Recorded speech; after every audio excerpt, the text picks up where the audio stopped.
Hey gang, so in this video I'm going to talk about what it's like to work for yourself, which is not something everybody experiences, generally speaking.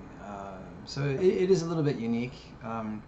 But to be honest, once you get used to it, it basically feels the same as having just an ordinary job.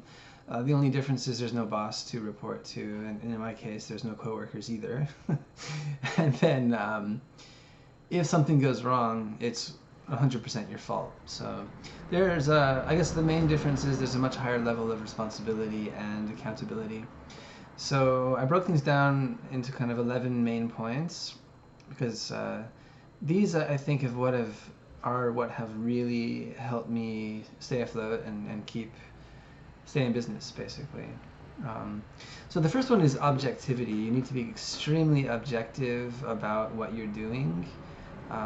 You want to keep emotion out of the equation as much as possible, and that includes in both ends of the spectrum. You know, the fear and hesitation and the constant sense of anxiety because of the element of risk you've taken on, and also the excitement and the kind of subtle sense of arrogance that can come with being even a little bit successful can really be dangerous.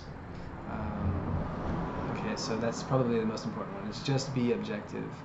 And that's in terms of the success or the struggle of your business, and the just everything to do with it. You don't want to overthink stuff too much, and you don't want to, as they say, drown in Lake Me. So it's really important not to obsess on things. Be objective about the market, people's needs, who you are in the market, what you're representing, and that should be a good start.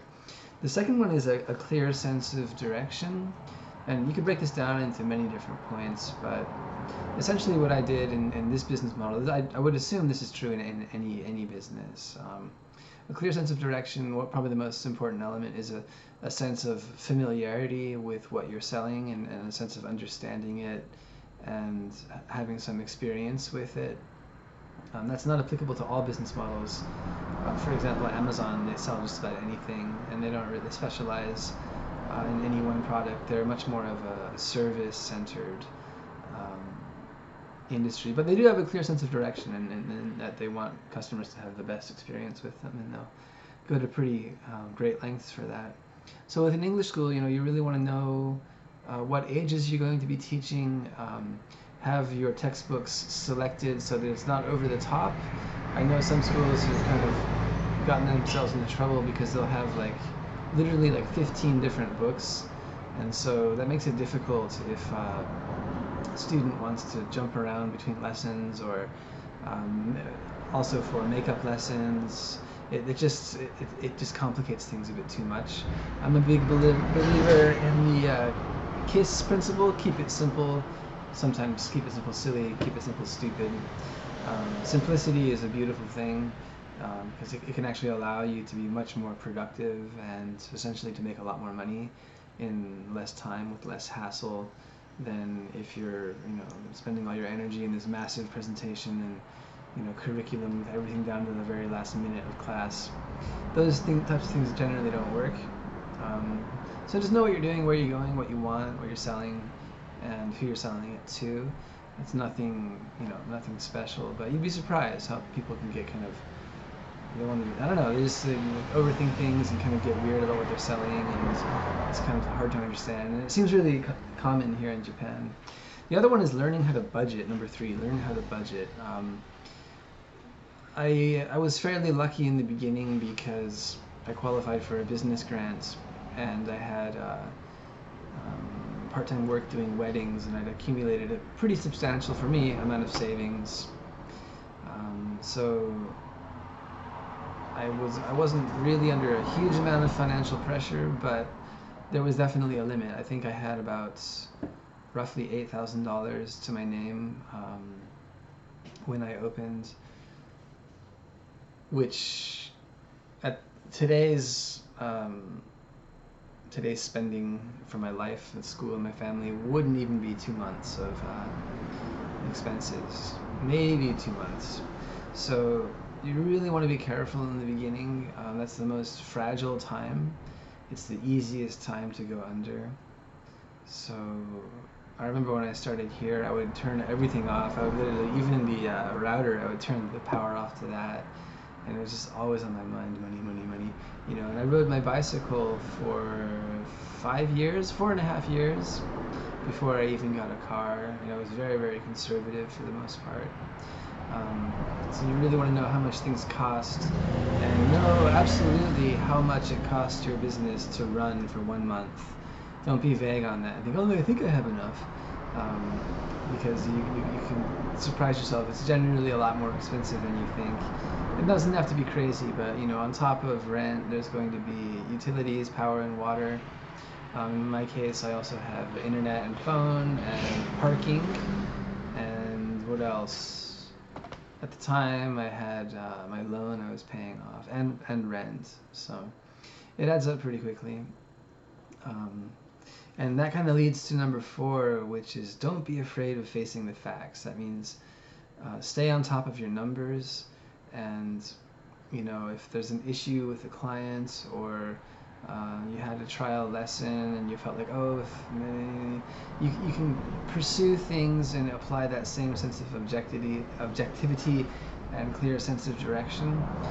Because if you kind of, you know, you don't really want to look at your bank balance book, and you don't really want to look at who's paid this month and who hasn't, and you don't, you know, really want to call that trial student because they haven't contacted you back after the trial lesson, even though things seem like they went fine. Those little things can add up to a very big effect in the end. So, you know, I won't lie, I've had moments of anxiety where I'm just like, oh, this is too much. It seems like there's so much responsibility, and you get so tired, you feel like just making a phone call is so much to ask, and you'll spend all day thinking about making the phone call instead of actually doing it. So you need a very powerful sense of objectivity and just do it, you know, get it over with, keep records, write down everything, who's paid, what you owe, all of that, and it'll make life a lot easier in the end. It'll also kind of engender a deeper sense of like responsibility and appreciation in yourself. And you'll know you're running your business properly, and people can pick up on that. They can tell if you're just kind of like blasé and, you know, half-assed about everything. That's, you know, no, that's not popular anywhere, but in Japan there's a very high premium on presentation and being seen to be doing things the right way and to be taking care of your customers. Very, very high, much higher than a lot of places in the US. Okay. Number 5 is don't borrow money unless you absolutely have to, and even then borrow as little as possible, right? If you get approved for like a $10,000, $20,000 loan, it feels like you have $10,000 or $20,000, right? Like it's your money. It's not, it's the bank's money, and you're going to pay that and some back.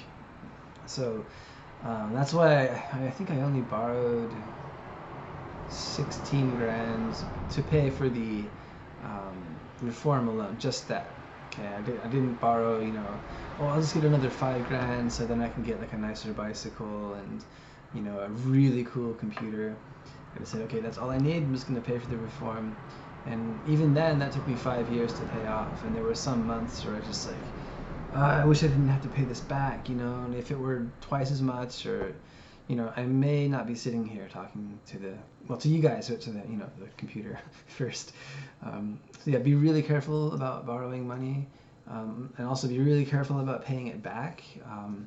I've heard in Japan that if you miss even one payment, even by just a couple hours or a day, that can just fry your credibility. So yeah, don't rely too much on the bank. It's much smarter if you can to just save money, take on a part-time job, or perhaps borrow from a family member at a, you know, hopefully 0 interest and probably much lower monthly payments. So that's another big one. Number 6 is learn how to schedule your day. There's a lot to do when you're working for yourself. You know, everything from keeping the place physically presentable to stocking the bathroom and or toilet, as a lot of other English speakers say. Making sure pens and desk office supplies and things like that, all the way to sales and tax paperwork, scheduling lessons, managing payments, maintaining the website. There's a whole bunch of stuff, and it's very easy to kind of fall into a rabbit hole where you're like, what do I do next? Kind of the paralysis of analysis, so that you're taskless. You don't really know where to go, what to do. So it can be really helpful to just say like, okay, write a list. So for example, enter all payment data for this month, and then after that, plan lessons, and after that, have lunch, and then after that, whatever's next. Write down expenses for the month, or go to the bank or something, and just work through the list instead of sitting there like, what do I do? This is scary. Okay, so yeah, having a schedule is really, really helpful. And number 7 for me was be confident that continued effort will yield results. That's one of the key principles once everything else is in place concerning an actual physical place and product you're selling and people who are buying it. You just have to stick with it. And there are times where you'll really feel like, how do I get more students? How do I get more students? Or any business, how do I get more customers? What do I do? What do I do? And I mean, initially in the very beginning, there's really almost nothing you can do except just treat whoever comes in like gold, and just keep doing that, and that's really all you can do. Is just really cherish your current customers, and don't ever let the service wane or get complacent. But it can be scary. I looked at 2014, 15, 16, 17, 18, 19, and now 2020, and it's a very cumulative process, and it goes up and down. It fluctuates a lot. Some months will be much better than the same month the previous year, or vice versa, right? So you just got to stick with it, and results will come. It's just one of those things. It's like if you're running a long distance, you just feel like it's never going to end, And I know it's very cliche, one foot in front of the other, but it's totally true. There's no substitute for that. You just keep running, and eventually you'll get where you want to be. Number 8 is don't get cocky. This is probably not mentioned as much as it should be, because people tend to equate, quote, success with kind of a sense of, now you're allowed to have this presence, and kind of things should come easier for you, and you are you, and do you know who I am, and all that. It's a big mistake, because it tends to defeat the motivation and the gratitude and the sincerity and the commitment that you had in the beginning that got you to where you are now, regardless of how successful you are. I mean, I'm not a millionaire by any, I'm not even close, but I'm doing better than I was when I was working for other people here. So by that measure, I'm, quote, successful, unquote. But I could be, a complete failure in a week's time if I went and did something dumb. So you really got to manage your emotions. Be happy, be grateful, but you don't want to get sloppy, and you definitely don't want to get cocky. People don't need your business as much as they need something like the grocery store or the post office. You're not that important, and if they pick up this, like, I don't know, it's kind of a weird deal here. They're just gonna go away, and oftentimes you can have a harder time pulling yourself out of that hole than you did starting up. Okay, what was the next one? Make clear time for rest away from work. This one is massive, and I think it ties into sorry about all the traffic, into the first one of objectivity.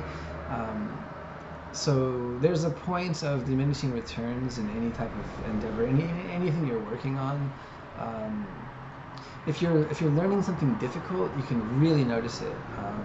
So, for example, when I first started studying Japanese, there's an initial phase where, like, from 0% to 0.05%, it's this amazing difference, and you feel like you're really getting it, and you kind of get this sense of elation, and then sure enough, you just keep hitting walls. You're like, oh man, this is really hard, and you'll find that. In my case, I remember I could speak with my wife and her friends when we would have house parties and stuff. Initially, it was like maybe 10 minutes, and just get really tired and like, I'm gonna go read a book, and then it was like a half an hour, 2, 3, 4 hours over a year or so, and you kind of build up that stamina. But if you don't step back at that point where you feel like, okay, I can't really do this anymore, you're going to actually harm yourself. So recently I've been making a very clear habit of not being here on the days I'm not working. And I used to come in here all the time just to work on different stuff. It was like my base of operations. But there's something, it's kind of a psychological reset that happens if you just take clear time away to go do something else, whatever it is, even if it's just not physically being at work, or if it's going for a long bike ride or a walk or just through the park with your kids or something. As human beings, we really, really need that. We tend to kind of not notice it a lot of the times, but when you put yourself in an environment where you're constantly putting pressure on yourself, it's this kind of low-grade type of, I don't know, the sensation's almost like walking through mud or something. Everything just feels harder, and your emotions feel just very fragile. So making time to just not be around is very good for you, very, very healthy. Number 10, never take your clientele for granted. There's probably enough said on that one. They're everything. They make or break your financial success in business. So be real careful with how you treat them. I've been lucky so far. I haven't really had any difficult customers, and I hope I don't. I hope that continues. Okay, the last one also has to do with customers. Always take a hit, even if it means keeping their business. Okay, so again, I've been really lucky, but I've had instances, for example, just recently, one kid didn't bring his payment envelope for 3 months, and I kept telling the kid and tell his dad, and then finally it got to the point where the dad was like, "Where is it?" to his kid, and he's like, "I don't know, Dad." He's only, what is he, like year 3, so he's like 8, maybe 9. So I looked at my records and I said, "Oh my gosh, he hasn't paid in 3 months." And I could see the dad's face. He's like, "Oh fuck, that's a lot of money to just be like, can I have it?" So what I did was I saw his face, and I got this kind of feeling like, oh man. So I said, "Look, I don't have the payment envelope. It's not in the computer, so it might be a mistake. So let's just do this. I'll just charge you for this month and last month. We'll just do 2 months instead of 3." And I think he appreciated that. So, yeah, I lost some money, but I didn't put him through the stress of having this, pretty sizable unexpected expense, and then the obligation to pay it, and then that can trigger stuff sometimes. You're like, what are we really paying for English lessons for anyways? So you want to make it very, very clear that you appreciate them. You're willing to go out on to go the extra mile for them. If it's a money issue, if there's something happening in their life, they can pay next month, or I've comped textbooks and stuff for students, especially this time of year, because I can tell, everybody's businesses are getting hit. And for example, I had 2 parents give me payment envelopes with just the month's tuition, but not the payment for their kids' new textbooks. And I thought, okay, well, how much are they going to really pay me over a year's time, or 2, 3, 4, 5 years time, and how much is that compared to the price of this textbook? And so you just stamp it, don't say anything. I don't do that always, but this time of year, or this time in history, really, with the coronavirus, I've done that a few times.